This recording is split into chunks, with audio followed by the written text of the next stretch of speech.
भिवंडी तालुक्यातील जय हनुमान क्रीडांगण ग्रुप ग्रामपंचायत सरवली येथील जय हनुमान 40+ सरवली आयोजित सरपंच चषक 2025 क्रिकेट स्पर्धा शुक्रवार दिनांक 17 जानेवारी ते रविवार दिनांक 19 जानेवारीपर्यंत मोठ्या आनंदात यशस्वीरित्या संपन्न झाला।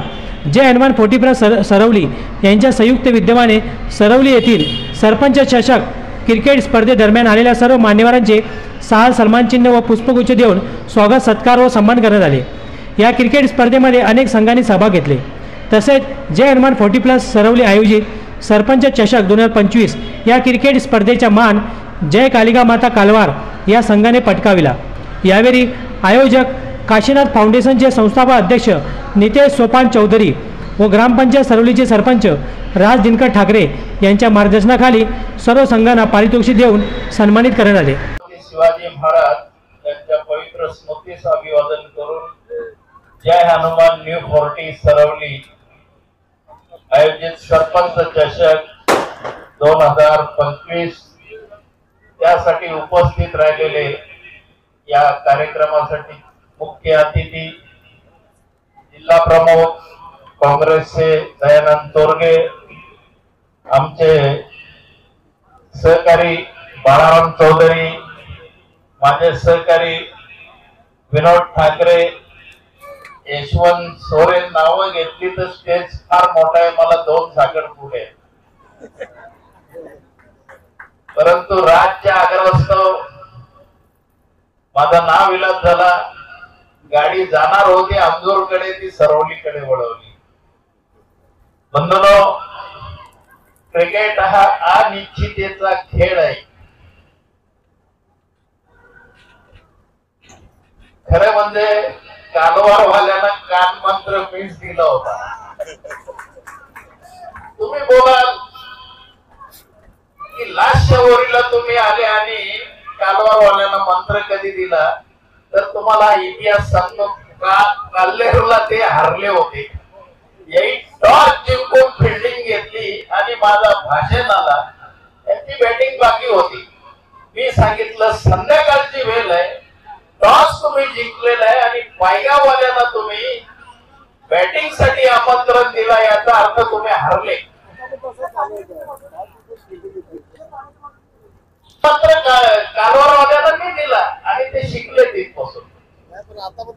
बाळू राग मानू नको, कारण माझे संबंध सगळ्या क्रिकेट लोकांशी येतात। याही टॉस जिंकला आणि फिल्डिंग घेतली, त्या दीपकने एवढी झोड घेतली की जवळजवळ 60 ते 65 रन 4 ओव्हरीमध्ये मारले। 70-72 रन झाले ना, वाघ हारले। ते रोटरी क्लबची मॅच होती आणि त्या मॅच साठी फायनलला मला प्रमुख पाहुणा म्हणून बोलवला। तसं नाराज व्हायचं तुम्हाला गरज नाही, तुम्ही टॉस जिंकून कशासाठी फिल्डिंग घेतली। कारण संध्याकाळच्या वेळेला कधी पण हवा उलटी असतं, ध्यान ठेवायचं, आणि आंधूक असतं, आणि आंधूक असल्यामुळे प्रकाश तेवढा जोरात नसतो आणि त्याच्यामुळं कठीण होतं माणसाला। परंतु काही का नाही असो, तुमच्याकडे 1 ओव्हर आणि 13 बॉल 13 धावा होत्या।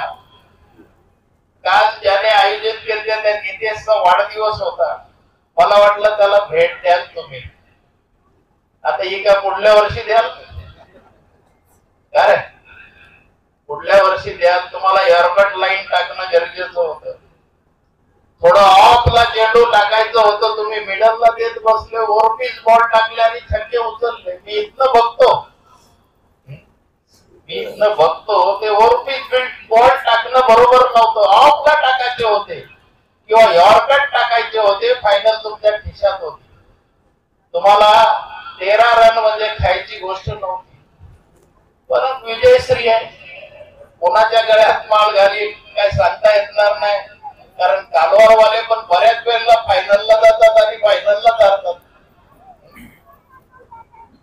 काही का नाही असो, टेमघरच्या खेळाडूंना मी एक कळकळीची विनंती करतो की ज्या चुका झाल्या त्या चुका सुधारवा।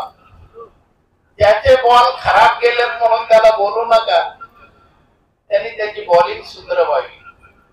कारण शेवटचा एवढा एवढे संघ तुम्ही हरून फायनलला येता आणि 2 बॉल मध्ये मॅच खलास करता, हे कुठंतरी जीवाला लागतं माणसाला, कुठेतरी लागतं. एक बॉल 6 मारला तरी 7 रन होते, दुसराही त्याच पद्धतीने बॉल टाकला आणि मॅच घालवली. असो काही का नाही असो, अतिशय चांगल्या प्रकारे, अतिशय सुंदर ग्राउंडची शोभा आहे, स्टेज चांगला आहे, कॉमेंटर चांगले आहेत, तिथे सजावट चांगली आहे, अतिशय चांगल्या प्रकारे सामने झाले. आमचा राज हा सरपंच झाला आणि त्याला सरपंच करण्यासाठी दयानंद चोरगेंचा सिंहाचा वाटा आहे. राज आयुष्यामध्ये आणि विनोद ठाकरे कधी एक लक्षात ठेवायचं की त्या खुर्चीवर बसताना या दयानंद चोरगे आणि विनोद ठाकरेला कधी विसरू नको. आयुष्यात अजून पुढे तुला नेतील हे लक्षात ठेव. दोस्ती करायची तर पक्की करायची. मी 2 शब्द दोस्तीचे सांगून जातो. कारण दोस्ती कशी असावी माणसाची, निव्वळ स्वार्थासाठी दोस्ती नसावी. कर्णाची आणि दुर्योधनाची दोस्ती सांगतो तुम्हाला. कर्णाला फक्त माहित होतं की मी दुर्योधनाच्या बरोबर चुकीचं वागतो आणि अधर्माच्या मार्गाने लागलेलं आहे, आणि दुर्योधन अधर्म करतो, हा युद्ध 100% आम्ही हरणार आहोत.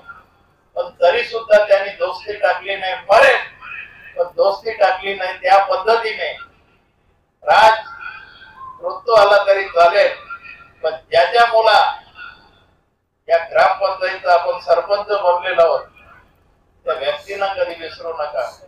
का विसरले त्या थोर झाली आणि विसरला की हानी होतं माणसाची, एवढं लक्षात ठेवा. असो काही का नाही असो, चांगल्या प्रकारे खेळ दाखवलं, चांगल्या प्रकारे क्रिकेट खेळले. हेमगरवाल्यांनाही मी सांगतो की पुन्हा प्रॅक्टिस करा. अरे क्रिकेट काय खेळतात, क्रिकेट खेळण्यासाठी माणसाने गोरसाई वाल्यांकडे गुरु करा, त्यांना कसं क्रिकेट खेळलं जातं.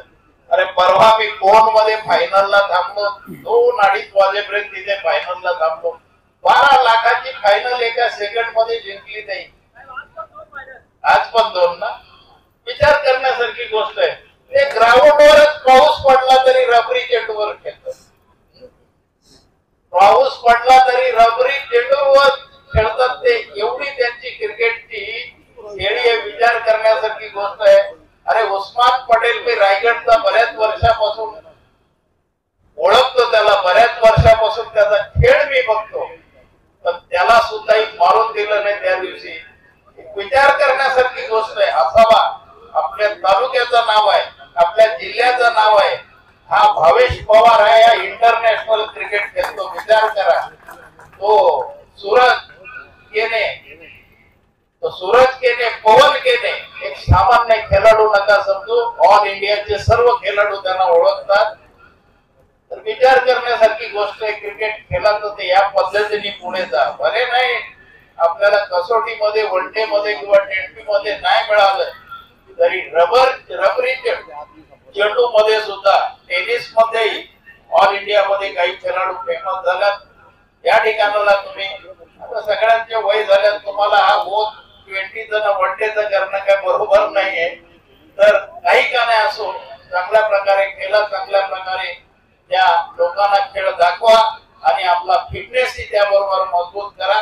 या ठिकाणाला मला बोलवलं, बहुमान दिलं, त्याबद्दल न्यू हनुमान, जय हनुमान न्यू 40 सरवली सरपंच चषक यांचं मी हार्दिक अभिनंदन करतो आणि माझे 2 शब्द